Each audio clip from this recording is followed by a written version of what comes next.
राहुल गांधी केरल की वायनाड सीट से लगातार दूसरी बार चुनाव लड़ेंगे। शशि थरूर को केरल के तिरुवनंतपुरम से लगातार चौथी बार टिकट मिला है। हालांकि छत्तीसगढ़ में 5 और तेलंगाना में 6 पुराने उम्मीदवारों के टिकट काट दिए गए हैं। कांग्रेस ने भूपेश बघेल, ताम्रध्वज साहू और केसी वेणुगोपाल जैसे दिग्गजों को मैदान में उतारा है।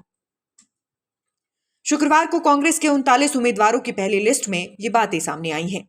इससे पहले बीजेपी ने अपनी पहली लिस्ट में 195 उम्मीदवारों की घोषणा की थी। चलिए कांग्रेस की पहली लिस्ट में छिपी स्ट्रेटेजी और बीजेपी से इसके फर्क को डिकोड करते हैं। पहली लिस्ट में कांग्रेस ने 39 में से 20 नए उम्मीदवार उतारे हैं। 19 सीटों पर पुराने उम्मीदवारों को बरकरार रखा गया है। कर्नाटक में 7 सीटों पर टिकट की घोषणा हुई। इसमें 6 नए उम्मीदवार उतारे गए हैं। इसी तरह छत्तीसगढ़ में 6 टिकटों पर टिकट की घोषणा हुई, जिसमें से 5 नए उम्मीदवार हैं। नए उम्मीदवारों में छत्तीसगढ़ के पूर्व मुख्यमंत्री भूपेश बघेल भी शामिल हैं। वो राजनांदगांव से चुनाव लड़ रही हैं। केरल में कांग्रेस कोई एक्सपेरिमेंट करने के मूड में नहीं दिखी। वहां 16 सीटों पर टिकट अनाउंस हुए। इसमें 13 सीटों पर पिछले कैंडिडेट्स को ही उतारा गया है। बीजेपी ने 195 उम्मीदवारों की पहली लिस्ट में 117 पुराने उम्मीदवारों के टिकट बरकरार रखे, यानी पार्टी ने करीब 60% उम्मीदवारों को फिर से चुनावी मैदान में उतारा है। पार्टी से सिर्फ 20% मौजूदा सांसदों का टिकट काटा गया है। उत्तराखंड, अरुणाचल प्रदेश, दमन और दीव, जम्मू कश्मीर, गोवा में घोषित सभी 100% पुराने उम्मीदवार बरकरार रखे गए हैं। उत्तर प्रदेश में 51 टिकट घोषित किए गए हैं। इनमें से 46 टिकट पिछले उम्मीदवारों को मिले हैं। कांग्रेस के 39 उम्मीदवारों की पहली लिस्ट में सिर्फ 15 उम्मीदवार यानी करीब 38% ही जनरल कैटेगरी के हैं। कांग्रेस ने SC, ST और OBC मुस्लिम कैटेगरी के 24 उम्मीदवारों को टिकट दिया है, यानी करीब 62%। कांग्रेस ने सिर्फ 10% टिकट महिलाओं को दिए हैं। वहीं 50 साल से कम उम्र के उम्मीदवार 31% हैं।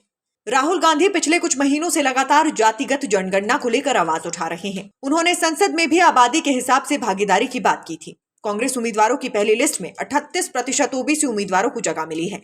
ये बीजेपी की पहली लिस्ट के मुकाबले करीब 10% ज्यादा है।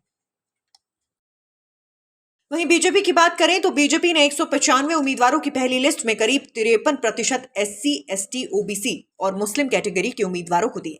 बीजेपी ने कांग्रेस के मुकाबले OBC कैंडिडेट्स कम उतारे हैं, जबकि महिलाओं को टिकट देने के मामले में बीजेपी 4% आगे है। पूर्व कांग्रेस अध्यक्ष राहुल गांधी को केरल की वायनाड सीट से दोबारा टिकट मिला है। छत्तीसगढ़ के पूर्व मुख्यमंत्री भूपेश बघेल को राजनांदगांव और पूर्व गृह मंत्री ताम्रध्वज साहू को महासमुंद गांव से मैदान में उतारा गया है। बघेल और साहू की उम्मीदवारी से संकेत मिल रहे हैं कि कांग्रेस हिंदी प्रदेशों में अपने सीनियर नेताओं को उतारेगी। चर्चा है कि आने वाले लिस्ट में राजस्थान के पूर्व मुख्यमंत्री अशोक गहलोत और कांग्रेस कार्य समिति के सदस्य सचिन पायलट को भी चुनाव में उतारा जा सकता है। 2019 लोकसभा चुनाव में हिंदी प्रदेशों में कांग्रेस का सफाया हो गया था।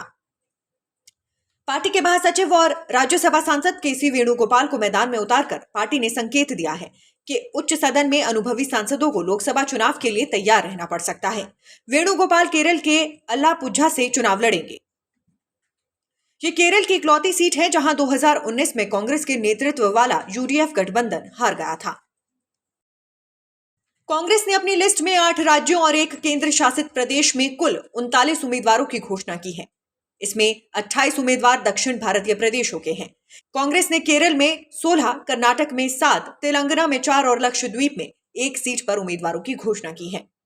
पहली लिस्ट में साफ तौर पर दिख रहा है कि कांग्रेस का फोकस दक्षिणी राज्यों पर है, जबकि बीजेपी ने पहली लिस्ट में उत्तर भारतीय राज्यों पर फोकस किया था। 195 में से सिर्फ 21 सीटें दक्षिण भारतीय राज्यों की थी। Nation speaks bureau report.